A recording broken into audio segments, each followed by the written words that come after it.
A brief history of time is wrong, Stephen Hawking told Collaborator. In 2002, Thomas Hertog received an email summoning him to the office of his mentor Stephen Hawking. The young researcher rushed to Hawking's room at Cambridge. His eyes were radiant with excitement, Hertog recalls. Subscribe our YouTube channel and click our bell icon for new videos. With excitement, Hertog recalls. Typing on the computer-controlled voice system that allowed the cosmologist to communicate, Hawking announced, "I have changed my mind. My book, A Brief History of Time, is written from the wrong perspective." Thus one of the biggest-selling scientific books in publishing history, with worldwide sales credited at more than 10 million, was consigned to the waste bin by its own author. Hawking and Hertog then began working on a new way to encapsulate their latest thinking about the universe. Next month, 5 years after Hawking's death, that book, On the Origin of Time, Stephen Hawking's Final Theory, will be published in the UK. Hertog will outline its origins and themes at a Cambridge Festival lecture on March 31. The problem for Hawking was his struggle to understand how the universe could have created conditions so perfectly hospitable to life, says Hertog, a cosmologist currently based at Leuven University in Belgium.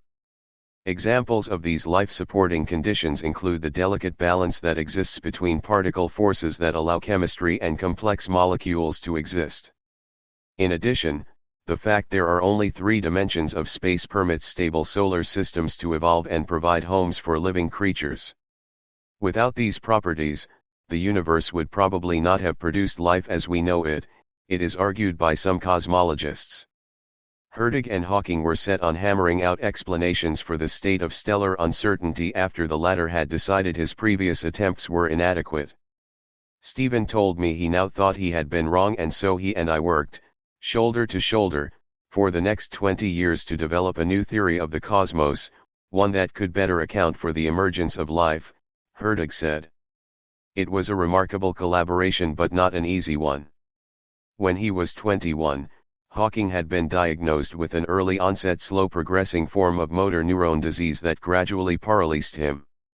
By the time he began working with Hertog, he had been appointed Lucasian Professor of Mathematics at Cambridge University, one of the world's most prestigious academic posts. Isaac Newton was a previous holder, and had produced a series of remarkable theories about general relativity, black holes, and the origin of the universe, as well as his bestseller A Brief History of Time. However, his condition had deteriorated.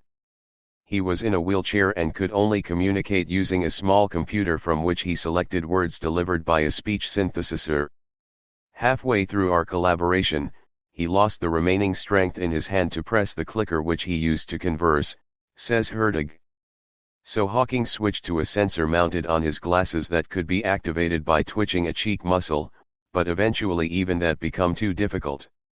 He slowed from a few words per minute to several minutes per word, Hertog said. In the end, communication stopped. I used to position myself in front of him and fire questions and would look into his eyes to see if he was agreeing or disagreeing.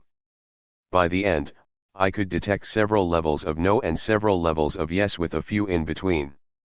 It was out of these conversations that Hawking's final theory was born and, in conjunction with Hertog's own analysis, they form the basis of On the Origin of Time, a book that takes its title from Charles Darwin's On the Origin of Species.